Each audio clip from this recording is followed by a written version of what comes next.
ในเมื่อวันที่6 เดือนธันวาปี 2024เกิดเหตุไฟไหม้ห้านบันกันข้างห้านซิสเตอร์คาเฟ่ที่บ้านพ้นสะอาดเมืองไซเศรษฐานครหลวงเวียงจันทน์ซึ่งต่อไปเดี๋ยวเฮาไปเบิ่งคลิปวิดีโอวินาทีเกิดเหตุไฟไหม้นั้นกันเลย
ตอนนี้ก็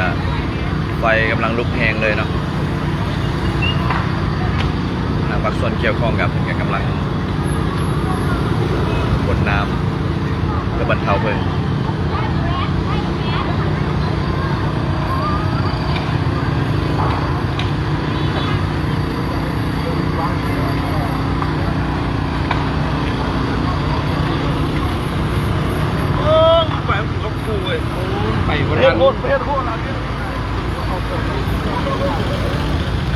ตอนนี้ก็ไฟกำลังไหม้แห้งเลยล่ะ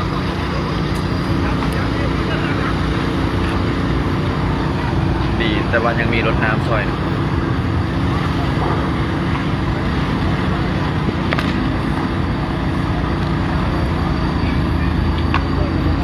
เป็นร้านซิสเตอร์คาเฟ่ที่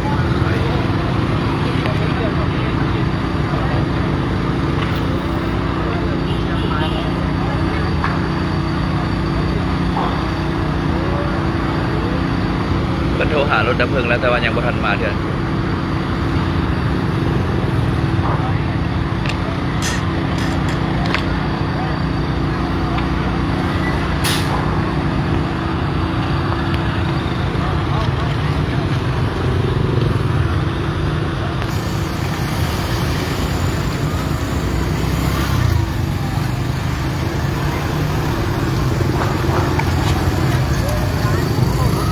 สะอาดเลยเดี๋ยวคนน่าจะมาได้ยินเสียงแล้วมาแล้วเราได้เพิ่งมาหอดแล้ว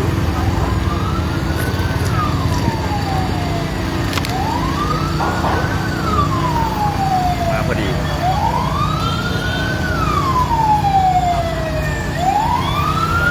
มาแล้วหน้าซิสเตอร์ฟูดคาเฟ่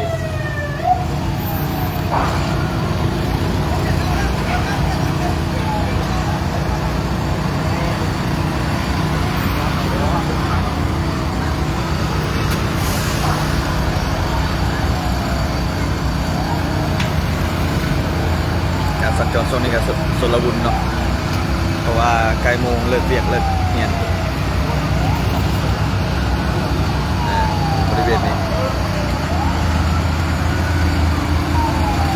มาฮอดแล้วเจ้าดับเพลิงมาฮอดแล้วเดี๋ยวจะซูมให้เพิ่น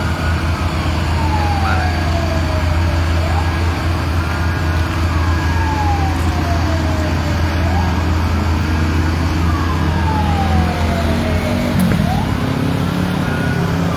ย่างไปหลายบ่ได้เดี๋ยวจะในมันเป็นการสะดวกต่อการเฮ็ดเวียกของเจ้าหน้าที่เพิ่นนะเดี๋ยวค่อยๆซูมออกไปเอามันกำลังดับอยู่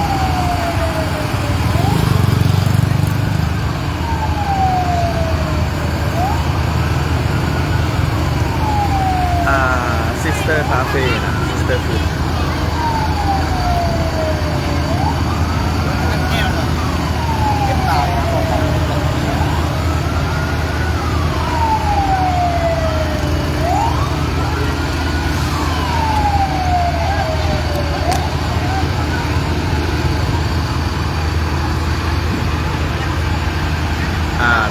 เริ่มดับแล้วเริ่มดับแล้วแหละร้านกาแฟร้านอาหารอยู่ไก่จากร้านพระพุทธเจ้าถิ่งอยู่ถัดประมาณอีก2 หลังยังหลังนี้พระพุทธเจ้าถิ่งอยู่นี่อยู่ห้องนี้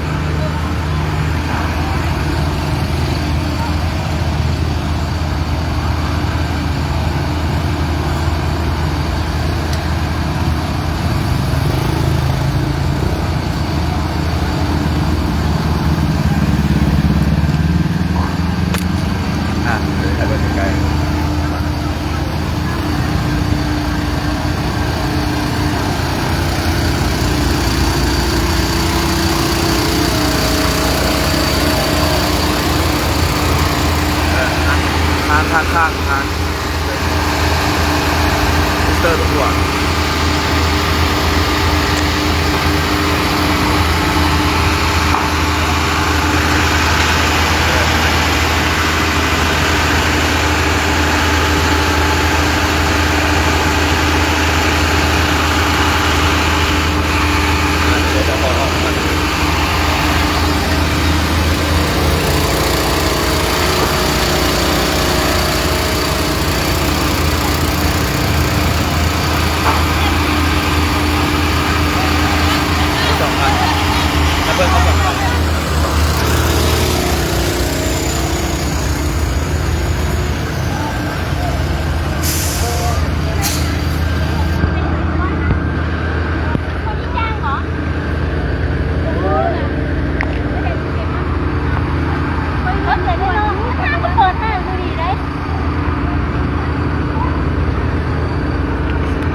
แต่ว่าสาเหตุการ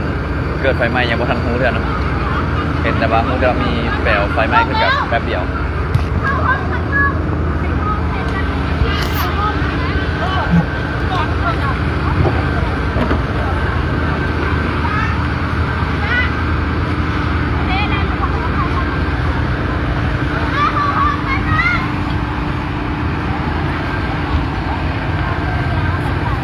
ยืนเบิ้งอยู่ใกล้ๆเอา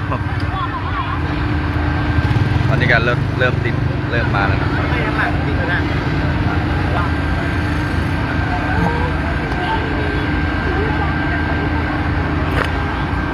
เด็กน้อยนักเรียนกำลังเลิกเรียน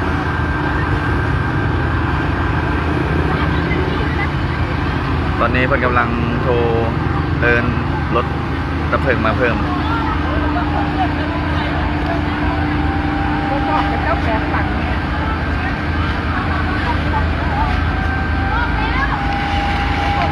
มาเพิ่มกำลังมาเพิ่มแล้ว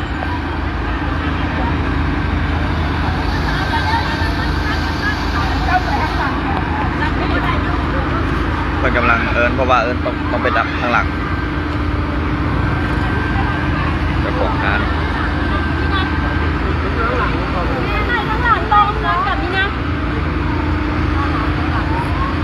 อันนี้รันมาหรอ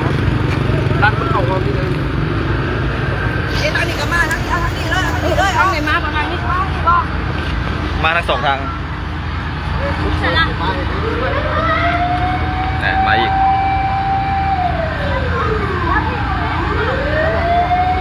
ไฟไหม้ฮานแล้วก็ไหม้เฮือนอยู่บนสะอาดเด้อจ้ะ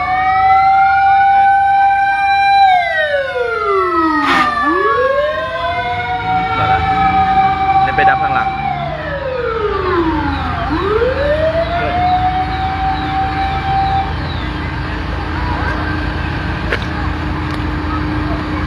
ไวอีหลีนะแป๊บเดียวนึงบ่ฮอดน่าจะบ่ฮอด10 นาทีบ่10 นาทีเร่งดับข้างหลังอีกเพราะว่าน้ำยาข้างหลังอะนะมันลามข้างหลังนี่ข้างหลัง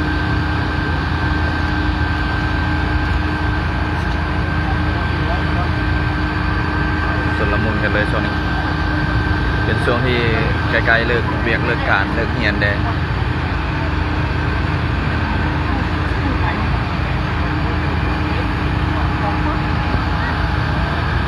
รถดับเพลิงกำลั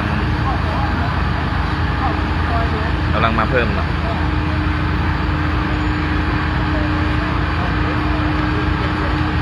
มาก่อนหน้านี้2 คันรถคันสีฟ้านี่อยู่นี่ก่อน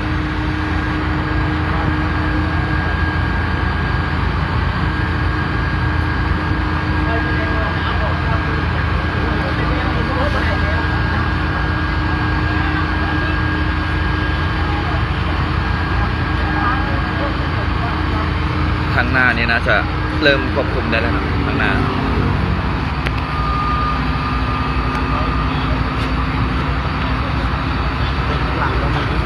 น่าจะเป็นข้างหลัง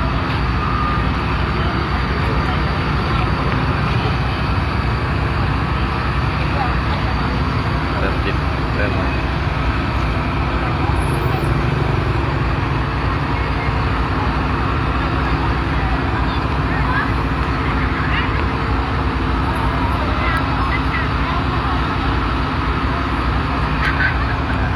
บริษัทตัวนี้ดีแต่ว่าเพิ่นควบคุมไฟได้เนาะสันบอลได้เป็นลามเลยอยู่โพนสะอาดนะเจ้านี่แหละแถวนี้แหละโพนสะอาดมันก็สะอาด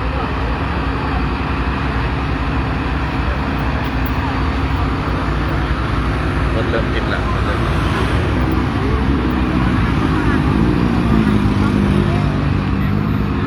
ทางหลังวะเดี๋ยวนี้ยังไม่เปิดกันผมว่าไม่ทางหลังเดี๋ยวพาไปเบิ้งทางหลัง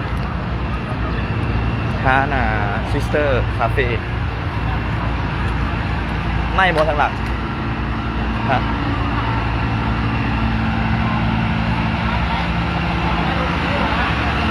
อันนี้รถดับเพลิงน้อยมาดับข้างหลังหลังยังบ่มาเท่าไหร่คือว่าควบคุม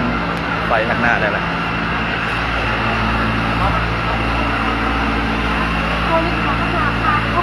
โอ้มีเป่าท่านเป่าท่าน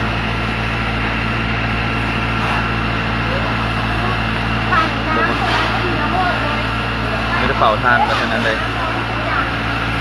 ดีแต่เพื่อนมาทันเพราะมียูนิมิตอีกเงินนี่มีแต่เป่าผ่าน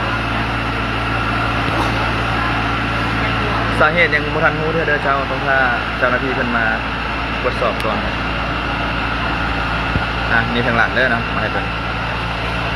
เดี๋ยวจะกลับไปทางหน้าคืนเจ้าหน้าที่เพิ่นมาขอรับเพิ่น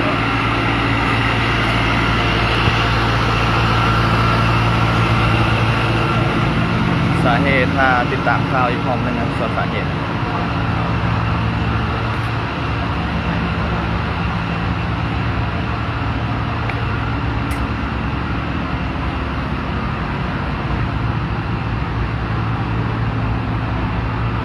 ติดกันเลยถึงทั้ง2 บอนเลยเดี๋ยวจะให้เบิ่งอีกห้องนึงรถดับเพลิงน่าจะมาอีกได้ยินเสียงมาแล้ว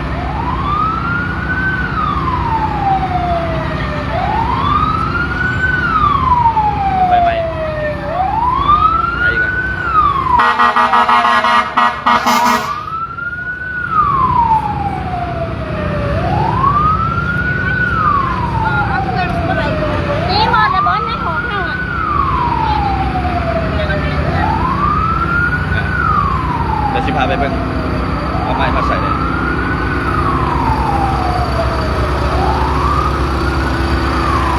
เจ็บเลยติดข้างร้านซิสเตอร์คาเฟ่เลยอันที่ไม่นั่นตัวนี้ซิสเตอร์คาเฟ่ติดกันน่าจะถืออยู่แต่บนหลาย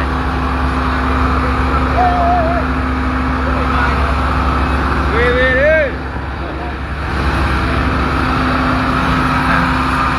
อันนี้ที่ไม่แท้ๆมันตัวนี้อันนี้นะซิสเตอร์คาเฟ่ติดกันที่ข้างร้านซิสเตอร์คาเฟ่มันกำลังดับเพิ่มเพราะว่ายานมันไหม้ทางในของซิสเตอร์คาเฟ่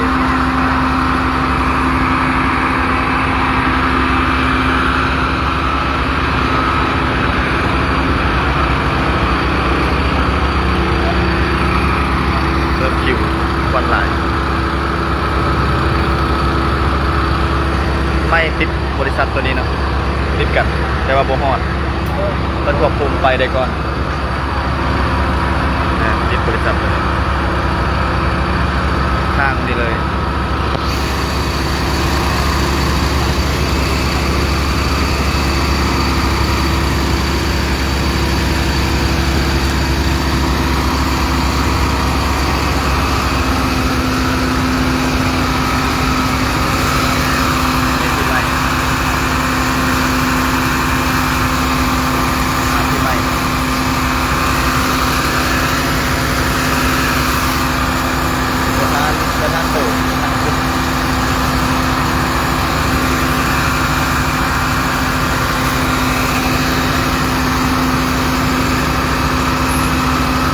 ให้ลงไป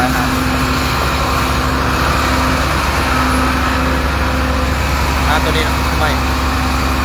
บัตรกันซิสเตอร์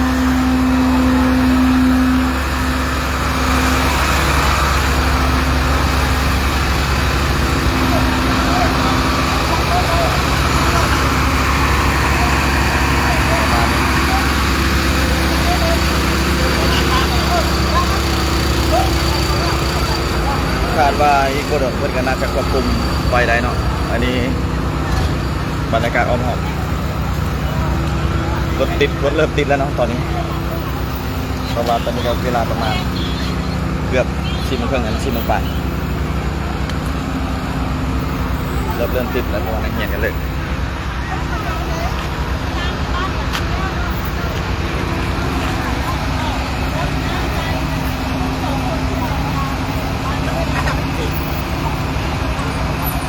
เดี๋ยวเป็นยังไงจะพวกเขาจะอัปเดตสถานการณ์เพิ่มเติมแล้วเดี๋ยวจะขอปิดไลฟ์สดก่อนอยู่แถวโพนสะอาดเจ้าทางสิไปประตูไซเนี่ยนี่ทางมาจากทางนี้เบื้องนี้ไปประตูไซ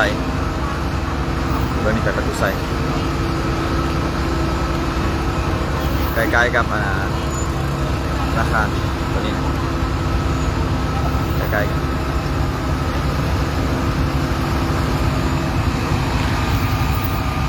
ตรงนี้ก็ถ้าผู้ใดขี่ผ่านมาขี่รถมาทางนี้เนาะก็หลีกเว้นได้ก็ดีเพราะว่ารถเริ่มติดแล้วถ้าผู้ใดที่จะผ่านมาทางนี้เนาะอีกจังน้อยนี่ก็รถน่าจะติดแล้วขอบใจทุกคนเด้อเราจะอัปเดตเหตุการณ์อีกครั้งหนึ่ง